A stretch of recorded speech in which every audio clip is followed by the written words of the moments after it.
The meeting room on Earth's diplomatic station was quiet, except for the soft hum of air recyclers. Ambassador Sarah Chen sat at the long metal table, her hands folded in front of her. Across from her sat 3 alien representatives, each from a different species that controlled large parts of the galaxy. The first was Commander Zek from the Zephyrian Trade Group. His blue skin had dark spots, and his forearms moved constantly as he talked. Next to him sat General Gask from the Vorthak Empire. The Vorthak looked like giant lizards that walked on 2 legs. His red eyes glowed in the dim light. The third alien was Counselor Thys from the Kepler Alliance. She had pale skin and large black eyes that never seemed to blink. "The terms are simple," Commander Zek said, his voice making clicking sounds. "Your mining rights in the Tau sector belong to us now. Our lawyers found problems with your paperwork." Sarah looked at the documents on her tablet. She had read them many times. There were no problems with the paperwork. The Zephyrians were simply taking what they wanted because they could. "Commander Zek," Sarah said calmly, "humans have worked those mines for 50 years. We built the facilities. We hired the workers. The Galactic Council approved our claims." Zek's forearms spread wide. "Rules change. The galaxy moves forward. Humans must learn to adapt." General Gask leaned forward. His massive frame made the chair creak. "Your cargo ships will also serve the Empire. We need them to carry supplies to our outer colonies." "Those are civilian vessels," Sarah replied. "They transport food and medicine to human settlements." "The Empire's needs come first," Gask growled. "Your ships will report to our commanders next week." Counselor Thys spoke for the first time. Her voice was soft but cold. "The Alliance will also increase taxes on human goods entering our space. The new rate is 40%. Sarah felt her jaw tighten. The current tax was already 15%, much higher than what other species paid. 40% would destroy human trade in that region. "These demands are unreasonable," Sarah said. "For 300 years humans have followed galactic law. We have kept our agreements. We have helped other species when they asked. Why are you treating us this way?" Commander Zek made a sound that might have been laughter. "Because you let us. Humans complain but never fight back. You write letters and file complaints, but you never do anything real." General Gask nodded. "Strong species take what they need. Weak species lose what they cannot protect. This is the way of the galaxy." "Your people are soft," Thys added. "You care too much about peace. Real power requires strength, not kind words." Sarah had heard these arguments before. Every few months, another species would make new demands. They would take human property, impose new rules, or ignore human rights. When humans protested, the aliens would smile and do nothing. The meeting ended with no agreement. The 3 aliens left, confident that humans would accept their demands as they always did. Sarah remained in the empty room, staring at the stars through the large window. Her communication device buzzed. The message was from Admiral Marcus Steele, head of the Human Defense Force. "Any luck with the negotiations?" "No," Sarah typed back. "They want the Tau mines, our cargo fleet, and they're raising taxes again." "The usual then." "What did you tell them?" "Nothing yet. I wanted to talk to you first." There was a long pause before the next message appeared. "How many more times, Sarah? How many more demands will we accept?" Sarah knew what he meant. For 3 centuries, humanity had chosen the peaceful path. When aliens took human property, humans filed complaints. When alien ships attacked human vessels, humans asked for investigations. When aliens imposed unfair laws, humans tried to negotiate. The results were always the same. The aliens would promise to look into the matter. They would form committees and hold meetings. Then they would do nothing, and the attacks would continue. But there was something else the aliens didn't know. While diplomats like Sarah talked and negotiated, people like Admiral Steele had been preparing. They had been building. They had been planning for the day when talking would no longer be enough. Sarah's device buzzed again. This time the message was from her assistant. "Ma'am, urgent news from New Geneva Colony. New Geneva was a peaceful farming world on the edge of human space. 3 million people lived there, growing food for other human colonies. They had no military bases, no weapons factories, nothing that could threaten anyone." Sarah opened the news report and her blood turned cold. The colony was gone. Orbital bombardment had destroyed every city, every farm, every settlement. 3 million people had died in less than an hour. The attackers were ships from the Dominion of Siltar, another alien empire. The Siltar government quickly released a statement. They claimed New Geneva had been a secret military base. They said humans were building weapons to attack peaceful alien worlds. The bombardment had been a defensive action to protect innocent lives. Sarah knew this was a lie. She had been to New Geneva many times. It was exactly what it appeared to be, a farming colony where families grew crops and raised children. But the Galactic Council accepted the Siltar explanation. They always did. 2 days later, Sarah stood before the Galactic Council in their grand chamber on the neutral world of Harmony Station. Representatives from hundreds of species filled the curved rows of seats. At the center sat the Council of 12, the most powerful beings in known space. Sarah presented her evidence. Pictures of the destroyed colony, records showing it had been a civilian settlement, testimony from survivors who had escaped in the few ships that got away. The council listened politely. Then Councillor Vexthol from the Siltar stood to respond. He was tall and thin, with gray skin and sharp teeth. When he smiled, it looked like a predator showing its fangs. The human ambassador shows us sad pictures, Vexthol said, but she does not show us the weapons factories hidden underground.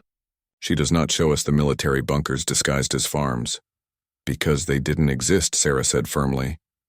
Vexthol's smile grew wider. The Dominion has evidence. We acted to protect the galaxy from human aggression. Several council members nodded. Others looked bored. None looked surprised. The vote was quick. The council issued a formal censure against the Siltar. It was a piece of paper with no real meaning. They also expressed deep concern about the loss of human life. Then they moved on to other business. As the session ended, Vexthol approached Sarah. His eyes glowed with satisfaction. You see how it works, human. We take what we want. You complain to the council. They ignore you. Then we take more. 3 million innocent people died, Sarah said. 3 million weaklings who could not defend themselves. In nature, the weak serve the strong. This is the way things should be. And if humans refuse to accept this? Vexthol laughed, a harsh sound like breaking glass. Then more of your colonies will burn. You are peaceful creatures, human. You do not have the stomach for real war. Sarah looked into his glowing eyes and spoke very quietly. You might be surprised. That night, Sarah sent a coded message to Admiral Steele. It contained only 4 words. The kids are coming home. Across human space, military commanders received the same message. On hidden bases and disguised ships, soldiers and weapons that had been kept secret for centuries began to move. The age of human patience was ending. What would come next would change the galaxy forever, but the aliens didn't know that yet. They went to sleep that night believing humans would continue to accept whatever was done to them. They believed humans were too weak and too kind to ever fight back. They were about to learn how wrong they could be. Admiral Marcus Steele stood on the bridge of the UES Retribution, watching the stars through the massive viewing window. The ship was 5 kilometers long, larger than any vessel the galaxy had ever seen. Its hull was black metal that seemed to absorb light instead of reflecting it. Around him, human officers worked at control stations that looked nothing like the simple computers other species used. These were quantum processors connected directly to artificial intelligence systems. The technology was so advanced that most aliens would not understand how it worked.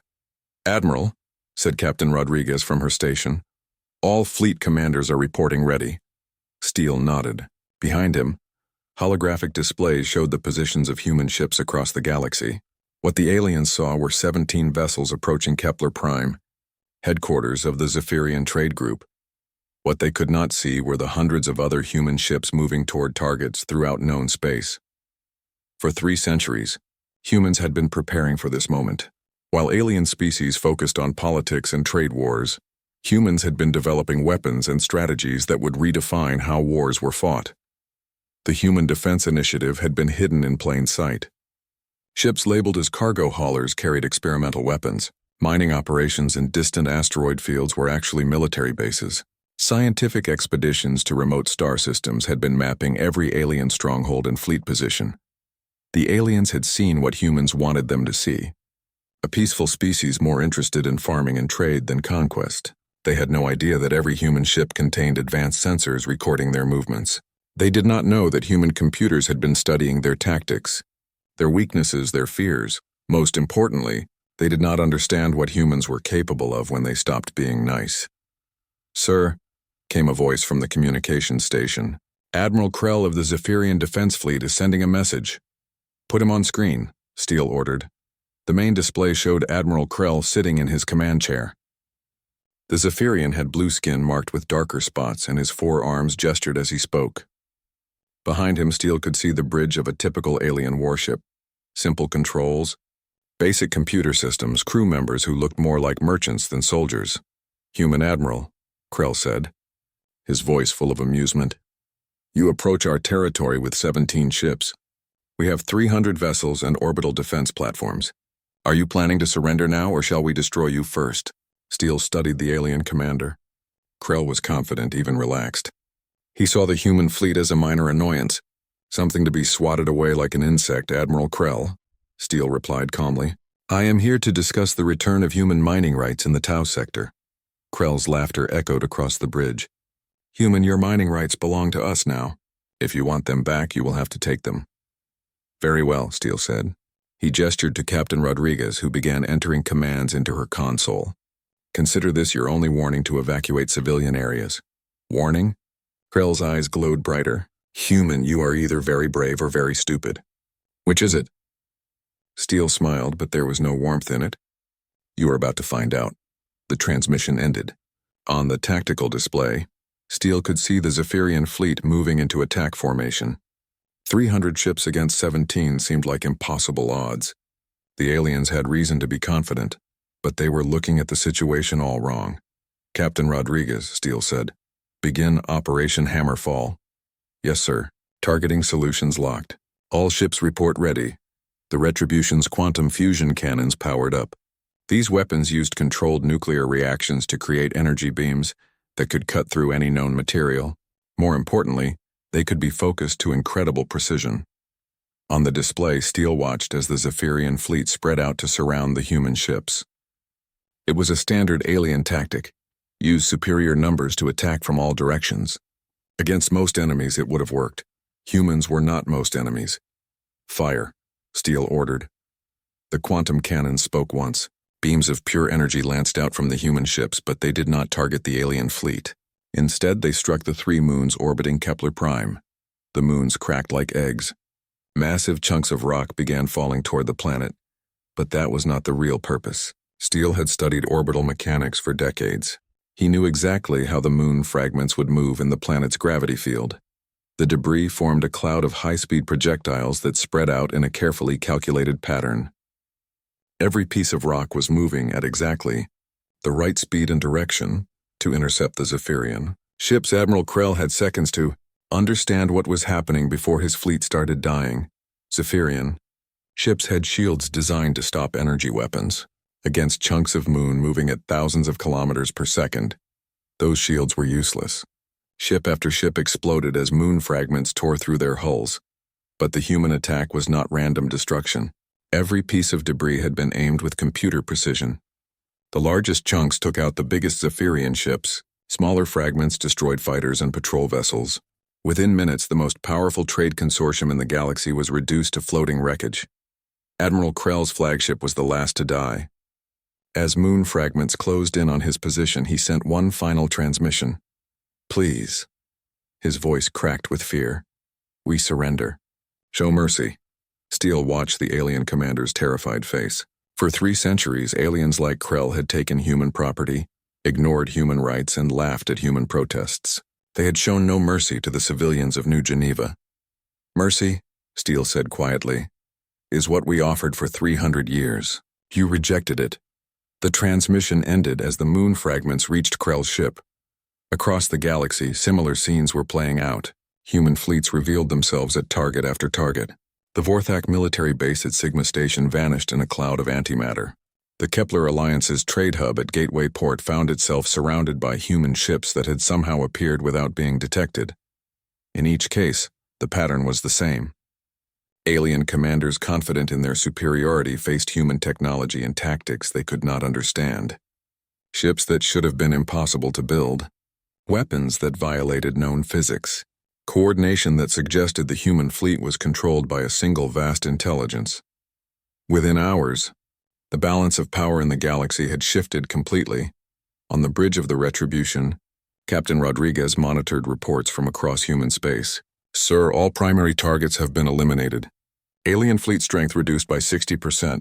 Casualties? Steele asked. Minimal, sir. The aliens never got close enough to engage our ships directly. Steele nodded. That had been the plan from the beginning. Humans did not fight fair. They fought smart. Send a message to all remaining alien governments, Steele ordered. Tell them the Human Defense Force is prepared to discuss terms, but make it clear that the terms will be ours to set. As the message went out across faster-than-light communication networks, Steele looked at the wreckage where the Zephyrian fleet had been. For 3 centuries, these aliens had seen humans as weak prey to be exploited. They had mistaken human patience for inability and human kindness for fear. Now they knew better. The question was whether the remaining alien governments would be smart enough to learn from what had happened here. Somehow, Steele doubted it. Alien arrogance ran deep.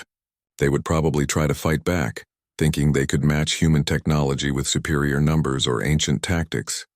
They were welcome to try. The Human Defense Force had been preparing for this war for 300 years. They had weapons and strategies the aliens could not imagine. More importantly, they had something the aliens had never understood. The determination of a patient people finally pushed too far. The galaxy was about to learn what happened when humans stopped being nice and started being fair.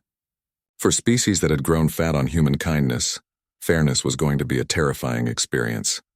Emperor Gask of the Vorthak Empire stood in his war room, studying the holographic display that showed the destroyed Zephyrian fleet. His red eyes glowed with anger as he watched the recordings of human ships turning moon fragments into weapons. Impossible, growled General Vrak, his second-in-command. No species has technology that advanced. The humans must have used some kind of trick. Gask's clawed hand scraped across the metal table. The Vorthak were the galaxy's greatest warriors. For 1,000 years, they had conquered world after world through superior fighting skill and unbreakable courage. Their armadas had never known defeat. Tricks or not, Gask rumbled. The humans have declared war on the natural order. They must be crushed before other weak species get ideas about rebellion.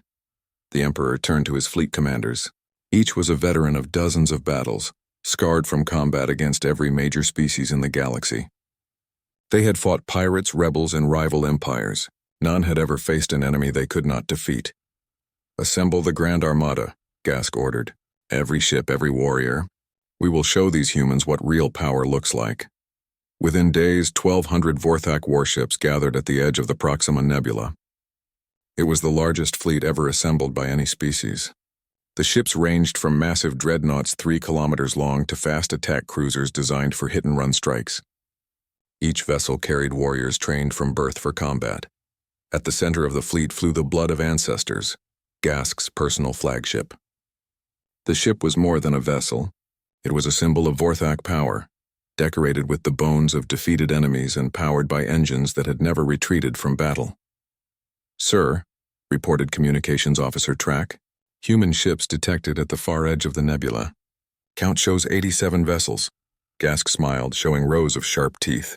1,200 ships against 87. The humans had superior technology, but numbers would tell in the end. No weapon could overcome such overwhelming force.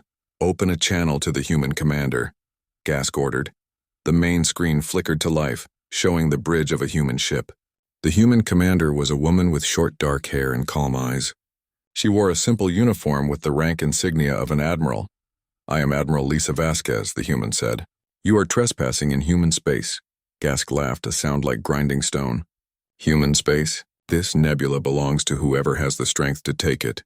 I'm Emperor Gask of the Vorthak Empire. I have come to teach your species proper respect for your betters. Emperor, Admiral Vasquez replied. I am authorized to accept your surrender. Withdraw your fleet now and no further action will be taken. The Vorthak bridge erupted in laughter. 87 ships offering terms to 1,200? The humans had clearly lost their minds. Human, Gask snarled. You face the greatest warriors in the galaxy. We have conquered 47 star systems. Our claws have torn apart every enemy foolish enough to challenge us. What makes you think your tiny fleet can stand against the Grand Armada? Admiral Vasquez studied him for a moment before answering. Because we have been preparing for this fight for 300 years, and you are about to discover that humans do not make the same mistakes twice. The transmission ended. On the tactical display, Gask watched the human ships begin to move. Instead of charging forward for glorious battle as any proper warrior would do, they spread out in a wide formation and remained at extreme range. Cowards, General Vrak spat. They run from honorable combat. But Gask was beginning to suspect the humans were not running. They were positioning themselves for something else entirely. All ships, Gask commanded, advance to engagement range. Prepare for boarding actions. The Vorthak fleet surged forward like a tide of metal and fury. Boarding actions were their specialty. Once Vorthak warriors got inside enemy ships, the battle was over. No species could match them in close combat. The human ships did not retreat. Instead, they opened fire from a distance no Vorthak had ever seen before. Streams of metal projectiles lanced out from the human vessels. These were not energy weapons that could be stopped by shields. They were solid objects moving at significant fractions of light speed. When they hit Vorthak ships, they punched through armor like paper and continued out the other side. But that was just the beginning. Human torpedoes followed the kinetic rounds. These weapons used antimatter warheads guided by artificial intelligence systems. They could change course, avoid defensive fire, and strike weak points in ship armor with surgical precision. Vorthak shields, designed to stop energy weapons and plasma bolts, were useless against these attacks. Ship after ship exploded as human weapons found their targets. The proud warriors who had conquered star systems died without ever seeing their enemies up close. Emperor Gask watched his fleet being torn apart and felt something he had never experienced before: fear. The humans were fighting like no species he had ever encountered. They showed no interest in honor, glory, or brave charges. They simply killed efficiently from maximum range. "Sir," Officer Track called out, his voice shaking. "The humans are broadcasting on all frequencies." "What are they saying?" "It's not words, sir. It's images." The main screen filled with pictures that made Gask's blood freeze. They showed the Vorthak homeworld burning, cities in flames, orbital defenses destroyed, his people fleeing in panic. But these were not real images. They were computer-generated predictions of what human weapons could do to his world. Mixed with these images were sounds. Vorthak warriors screaming in fear, the death cries of their young, the sound of their ancient war songs being silenced forever. The humans had studied Vorthak psychology and knew exactly what terrified them most. "Turn it off," Gask roared, but the images kept coming. Human cyber warfare specialists had taken control of Vorthak communication systems. Every ship in the fleet was receiving the same terrifying broadcast. The effect was devastating. Vorthak warriors, bred for courage in close combat, found themselves facing an enemy that killed from impossible distances. Their ancient battle songs turned to screams of panic as ship after ship exploded around them. "Emperor," General Vrak reported, "half our fleet is gone. The survivors are requesting permission to retreat." Gask stared at the tactical display in disbelief. His Grand Armada, the pride of the Vorthak Empire, was being destroyed by less than 100 human ships. They had not even managed to get close enough to return fire effectively. "Sir," Officer Track called out again. "Incoming transmission from the human admiral." Admiral Vasquez appeared on screen once more. Behind her, Gask could see human officers working calmly at their stations, as if the destruction of a 1,000-year empire was just another day's work. "Emperor Gask," she said, "you have 30 seconds to order your remaining ships to surrender. After that, we will demonstrate what our heavy weapons can do." "Heavy weapons?" Gask struggled to understand. "These are not your heavy weapons? What you have seen so far are our standard fleet armaments. Our heavy weapons are designed for destroying planets." Gask looked at his tactical display. 700 of his ships were already destroyed or disabled. The remainder were trapped in the nebula with nowhere to run. The humans could finish them at their leisure. For the first time in his life, the Emperor of the Vorthak Empire spoke words no member of his species had ever uttered. "We surrender." Admiral Vasquez nodded. "Very well. Your surviving ships will power down weapons and engines. Any vessel that attempts to flee will be destroyed." The transmission ended, leaving Gask alone with the ruins of his empire's power. Around him, his bridge crew stared at their instruments in shocked silence. The greatest military force in known space had been crushed in 4 hours by an enemy they had underestimated completely. "Sir," Officer Track whispered, "what do we tell the homeworld?" Gask had no answer. How could he explain that humans were not the weak, peaceful species they had appeared to be? How could he tell his people that the galaxy's greatest warriors had been destroyed by enemies who fought without honor, glory, or courage? The truth was simple but terrible. Humans had turned warfare into a science, and the Vorthak had brought ancient weapons to a modern fight. The result had been inevitable. As human ships moved to secure the disabled Vorthak vessels, Gask realized that everything had changed. The age of warrior species dominating through strength and courage was over. The humans had shown that intelligence, technology, and careful planning could defeat any amount of fighting spirit. The galaxy would never be the same. Supreme Commander Thisara of the Grand Alliance stood before the largest gathering of alien leaders in galactic history. Representatives from every major species filled the massive council chamber on Harmony Station. The usual political divisions had been set aside in the face of a common threat. The humans had to be stopped. Fellow beings, Thisara addressed the assembly, we have all seen what happened to the Zephyrians and the Vorthak. If we do not act together, we will be destroyed one by one. Nods of agreement rippled through the chamber. The destruction of two major powers had shocked every species in the galaxy. The Zephyrian trade group and the Vorthak Empire had seemed untouchable just weeks ago. Now they existed only in historical records. Chancellor Crix of the Christine Collective stood to speak. His crystalline body reflected light in rainbow patterns as he moved. The humans possess technology beyond our understanding, but technology alone cannot overcome the combined might of 50 species. Fleet Admiral Zenth of the Nomad clans agreed. My people have wandered the galaxy for 10,000 years. We have faced every possible enemy. Numbers always matter in the end. Even the humans cannot fight the entire galaxy. The mathematics seemed clear. The Grand Alliance could field 8,000 ships from 17 major species and 33 minor ones. Even if human technology was superior, such overwhelming numbers would surely prevail. What the alien leaders did not understand was that humans had spent 3 centuries studying every species in the galaxy. They knew their capabilities, their weaknesses, their fears, and their tactical preferences. More importantly, they knew exactly how those species would react to the current crisis. The alliance was forming exactly as human strategists had predicted. 2 weeks later, the combined alien fleet gathered at the crossroads, a strategic star system halfway between alliance territory and human space. 8,000 ships from dozens of species created a formation that stretched across thousands of kilometers. It was the largest fleet ever assembled in galactic history. Supreme Commander Thisara stood on the bridge of her flagship, the Unity of Purpose. Around her, representatives from major alliance species worked together at combined command stations. The cooperation was unprecedented. All fleets report ready, announced Communications Director Vex. The path to Earth is clear. Thisara smiled with satisfaction. The human homeworld was defended, but intelligence reports suggested no more than 200 ships guarded the core systems. Against 8,000 Alliance vessels, even advanced human technology would not be enough. Begin the advance, she ordered. Today we end the human threat forever. The Grand Alliance fleet moved toward human space like an unstoppable tide. Their formation was perfect, their coordination flawless. Species that had been enemies for centuries worked together with shared purpose. They never reached Earth. Instead, Admiral Marcus Steele reached them. The human counterattack began simultaneously across 57 star systems. While the Alliance had been gathering their massive fleet, human forces had been moving into position around every major Alliance world.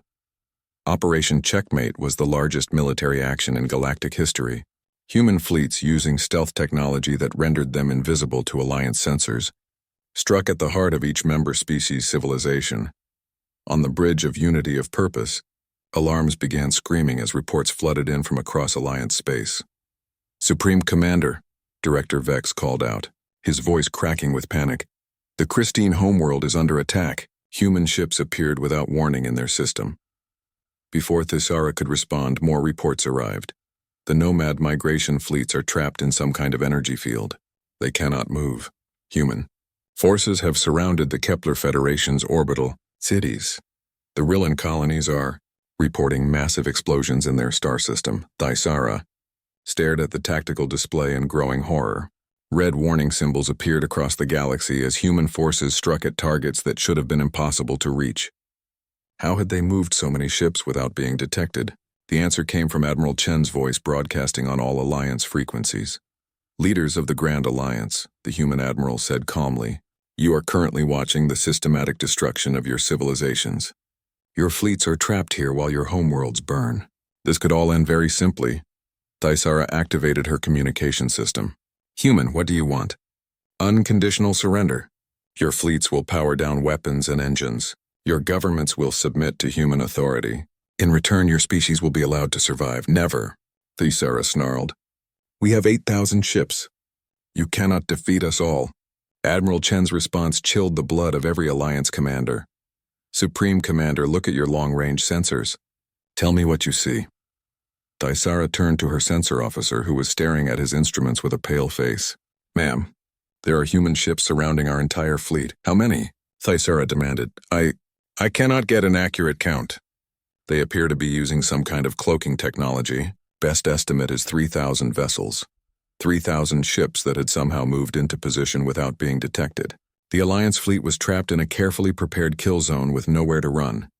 But Admiral Chen was not finished. Supreme Commander, your sensor readings are incorrect.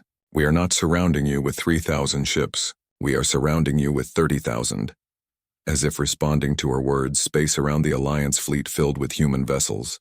They appeared out of nowhere, their black hulls seeming to absorb starlight. The Alliance formation, which had seemed so massive moments before, was now a tiny cluster surrounded by an ocean of human warships. Impossible, Thaisara whispered. No species has that many vessels. No species except humanity, Admiral Chen replied. We have been building this fleet for 3 centuries while you thought we were weak farmers and merchants. Every cargo ship, every mining vessel, every research station, all were pieces of our war machine waiting for activation. The truth was devastating. For 300 years, humans had been secretly militarizing their entire civilization. What aliens saw as civilian infrastructure was actually a vast military network. Human cargo ships were troop transports. Mining operations were weapons factories. Research stations were military bases.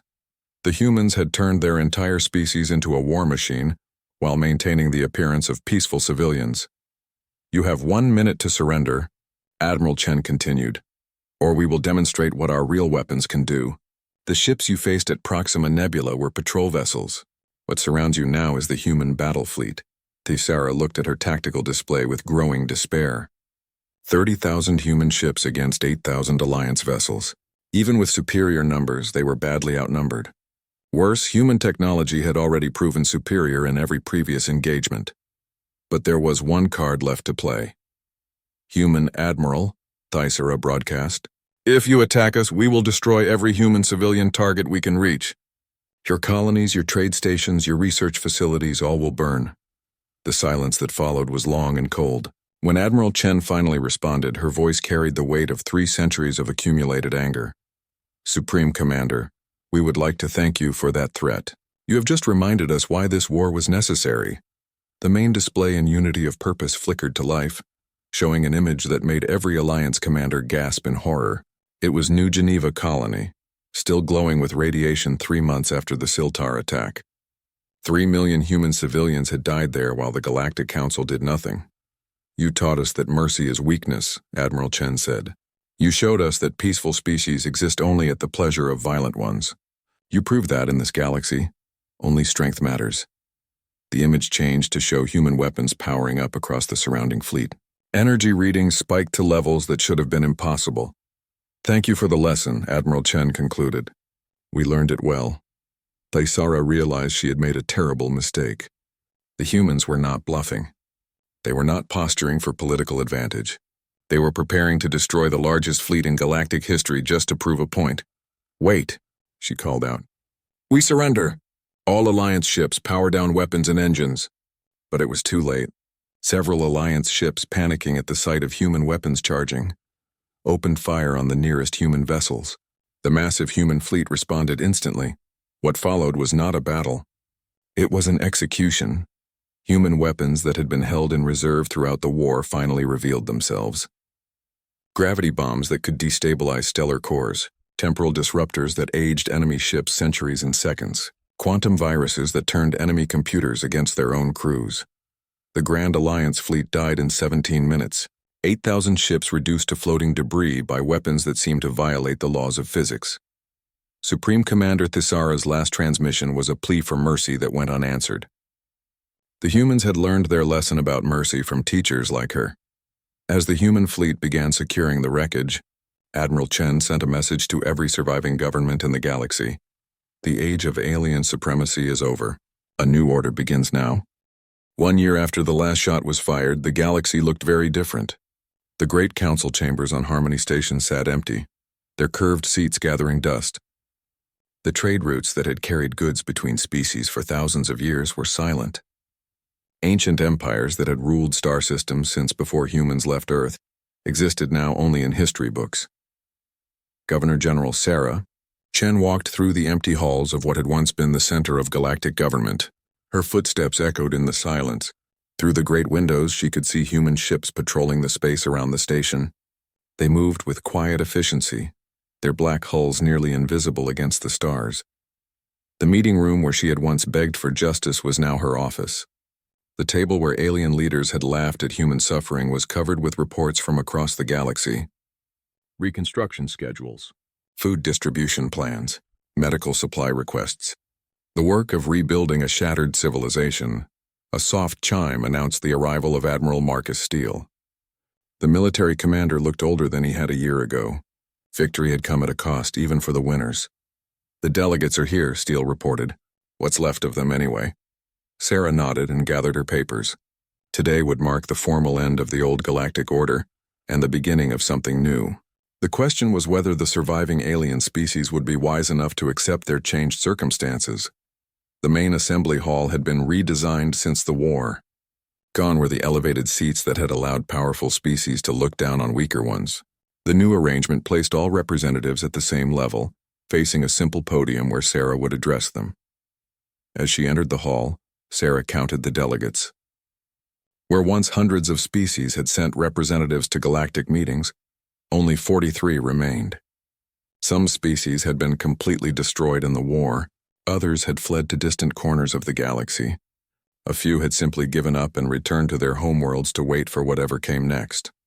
Those who remained looked very different from the confident alien leaders who had once dominated galactic politics. These were survivors, often the only members of their government still alive. They sat quietly in their seats, avoiding eye contact with each other and especially with the human guards stationed around the room. Sarah stepped to the podium and looked out at the assembled aliens. She recognized many faces from her years as a diplomat. There was Sub-Commander Vectar from the Zephyrian Remnants, one of the few trade group officials to survive the destruction of their fleet. Chancellor Theus sat in the front row, her pale skin even whiter than before. She was the only surviving member of the Grand Alliance command structure. In the back sat representatives from species that had tried to remain neutral during the war. They had learned too late that in a galaxy-spanning conflict, neutrality was just another word for target. "Fellow beings," Sarah began, her voice carrying clearly through the silent hall. 1 year ago, this chamber was filled with the representatives of empires and alliances that claimed to rule the galaxy. Today, most of those governments no longer exist. She paused, letting her words sink in. Several delegates shifted uncomfortably in their seats. For 300 years, Sarah continued, humanity tried to find its place in the galactic community. We offered friendship to those who would accept it.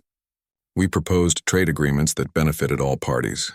We sought peaceful solutions to every conflict. We were patient when others were aggressive. We were understanding when others were cruel. We were above all else nice. Chancellor Thess stared at the floor, unable to meet Sarah's eyes. She had been there during many of those early negotiations, laughing along with the others at human naivety. "You mistook our kindness for weakness," Sarah said. "You interpreted our restraint as fear. You believed that because we chose not to fight, we could not fight. You used our peaceful nature as an excuse to take what belonged to us, to ignore our rights and to treat human lives as worthless." Sub-Commander Vectar winced. His people had been among the worst offenders, seizing human property whenever it suited their interests. The massacre at New Geneva was simply the final proof of what we had suspected for decades, that in this galaxy, only strength mattered. Peaceful species existed only at the pleasure of violent ones. Mercy was seen as weakness, and weakness invited exploitation. Sarah activated a holographic display behind her. It showed the galaxy as it had been before the war, a complex web of alliances, trade routes, and territorial claims. Hundreds of species competing for resources and influence. So we stopped being nice, Sarah said simply. We revealed what we had been building while you thought we were weak farmers and merchants. We showed you what humans could accomplish when we set aside our preference for peace and focused on winning. The display changed to show the galaxy as it was now. Vast areas were marked in blue, indicating human control or influence. The complex web of alien alliances had been replaced by a much simpler structure, human authority radiating out from Earth to cover most of known space. The old galactic order is dead, Sarah announced. The age of alien empires and trade consortiums is over. The councils and alliances that once made decisions for billions of beings have been dissolved. In their place, we offer something different. She gestured to another display showing reconstruction efforts across the galaxy. Human ships delivering food to war-torn worlds. Human medical teams treating refugees. Human engineers rebuilding destroyed cities. We do not want to be your overlords, Sarah said. We want to be your partners. But understand that the terms of partnership have changed. Humanity will no longer accept second-class status in galactic affairs. We will no longer tolerate our people being exploited or our rights being ignored. A delegate from the Rillan Federation raised a tentative hand.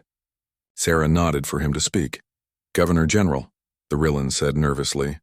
What exactly do you expect from us? Simple, Sarah replied. We expect you to follow the same rules you would want us to follow. Treat other species fairly.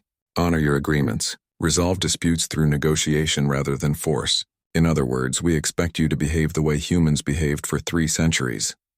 And if we refuse? Asked another delegate. Sarah's expression did not change, but something cold flickered in her eyes. Then you will discover why we are no longer nice. The threat was subtle but clear. Human ships controlled the major trade routes. Human bases monitored every star system. Human technology could destroy planets or protect them. The aliens could cooperate with the new order or face the consequences. We are not asking you to surrender your independence, Sarah continued. We are asking you to accept responsibility for your actions.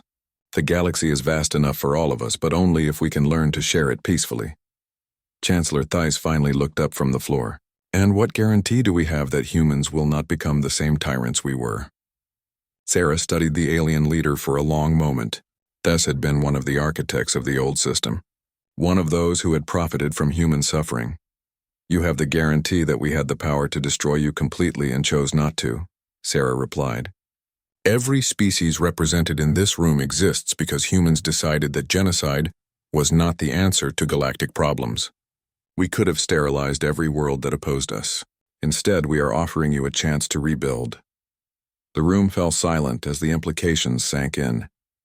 The humans could have ended every alien species in the galaxy. They had the weapons and the power. But they had chosen mercy instead of vengeance. This is your choice, Sarah concluded. Work with us to build a better galaxy, one where strength is used to protect rather than exploit. Or continue the old ways and discover that humanity's patience, while vast, is not infinite. As the delegates filed out to consider her words, Admiral Steele approached the podium. Do you think they'll accept it? He asked. Sarah watched the aliens leaving through the great doors. Some looked thoughtful. Others seemed angry. A few appeared relieved that they had been offered any choice at all. Some will, she said. Others will try to return to the old ways. But the galaxy has changed, Marcus. The age of alien supremacy is over. What comes next depends on whether they can learn to live in a universe where humans are no longer willing to be victims. Outside the station, human ships continued their silent patrol of the trade routes. In distant star systems, human bases monitored communications and ship movements. The galaxy was at peace, but it was a peace enforced by strength rather than treaties. 50 years later, students across the galaxy would learn about the War of Human Awakening in their history classes. They would study the battles, the technology, and the political changes that followed. But the most important lesson would not be found in military textbooks. It would be whispered in the dark corners of space stations and alien homeworlds, passed down from parent to child as both warning and wisdom. Never mistake patience for weakness. Never confuse kindness with inability. And never ever take human mercy for granted.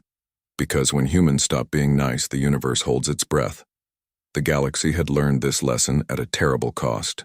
Those who remembered would ensure it was never forgotten. In the new order that emerged from the ashes of the old. Thank you for watching and comment for next part.